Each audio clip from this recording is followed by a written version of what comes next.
I finished it. I finished the movie. So this is my movie notes on Sahara, 2005 film. This is my 23 March 2024 viewing. So today is Saturday, 23 March 2024. I just finished watching this all the way through. I don't even think I got up to go pee.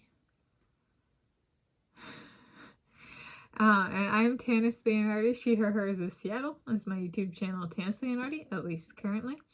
And this is a fiction, action, adventure film about a duo/team searching for a lost warship in northern Africa while they address pollutants spread via water. It was a film adaptation of a book of the same name by Clive Cussler.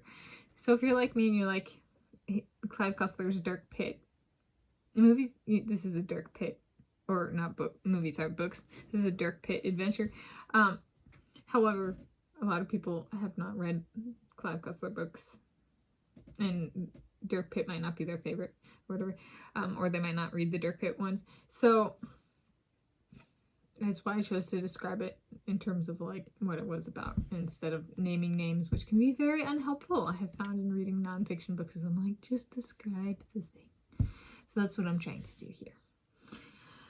Alright, so Al Giordino, as portrayed in this movie, is based off of my friend Hubert Coase. And I would say this is like a perfect portrayal of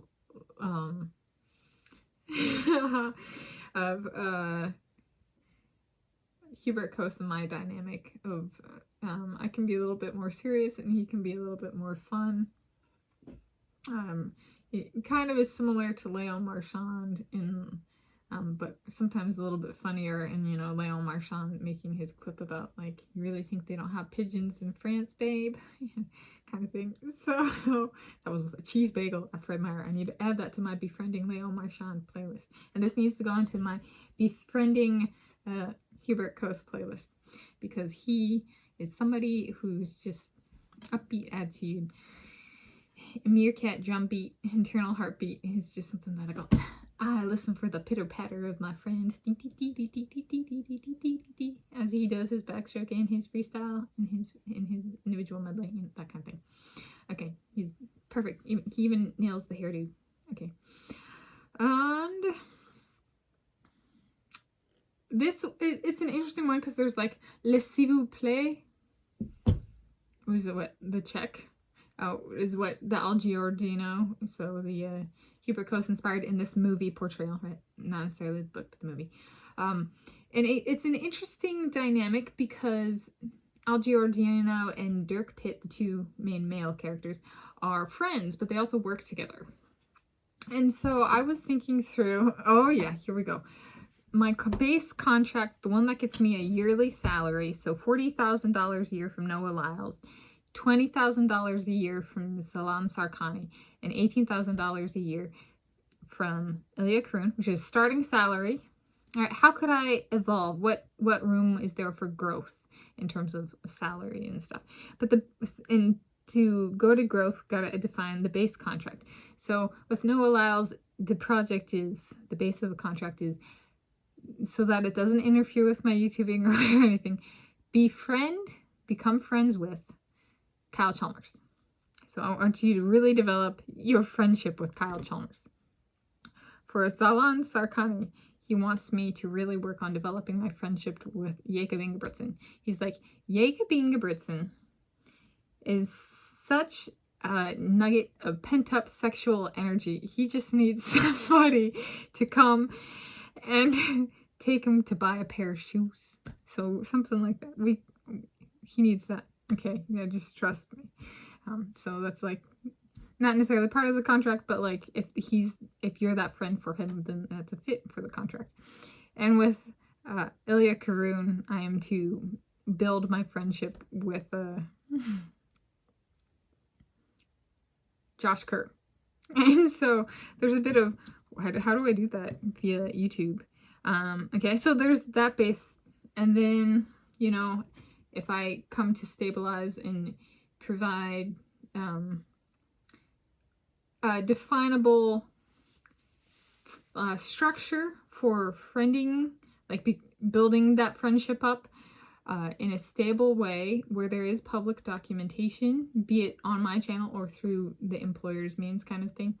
So that way I don't feel like I'm being pressured with my own production. Then potentially expanding it to more people, more friends. So like Huber Coast might be on one of those contracts in the future, and with that might come a pay raise kind of thing. And then it also gets me thinking about, how do I spend the money that I make? And what falls under the category of, like, laissez-vous payer? Who pays for the bill? Is it Al Gianardino or Dirk Pitt? And so I'm thinking, do I have an example of that? Or, like, what would an example of that be? Like, thinking through it. So I was thinking, okay, let's take the Noah Lyles, Kyle Chalmers pairing. Am I going to take some of the money that I make and use it for plane ticket and go and watch Kyle Chalmers perform in person, maybe in Australia, maybe somewhere else, and see if I can take some video footage? As a non-monetizer, I have a little bit more freedom than some of the other people's. And maybe collect some footage, kind of like I have with Huber Coast. And then if it's a swimming competition, so I've collected in-person footage of Huber Coast before, I had to pay an entrance fee. And then I also went out and got food and stuff. What of that bill, so let's say I was living in the United States of America or Europe, and Kyle Chalmers was performing in Australia. So would I cover the airfare and lodging, and then my employer covers everything like around the event? So like general admission and food, like maybe food would be part of that, that kind of thing. Or would lodging fall, depending on the type of lodging, that kind of thing, but maybe not if it interferes. Also, do I have like a work recording device? But if it's going on my YouTube channel, then maybe I want to use my own recording device.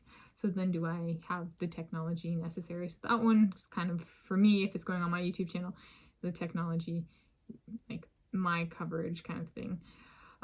However, if there's information that the employer wants from the competition itself, then maybe do I have a work phone, or do I have a work email, or that kind of stuff.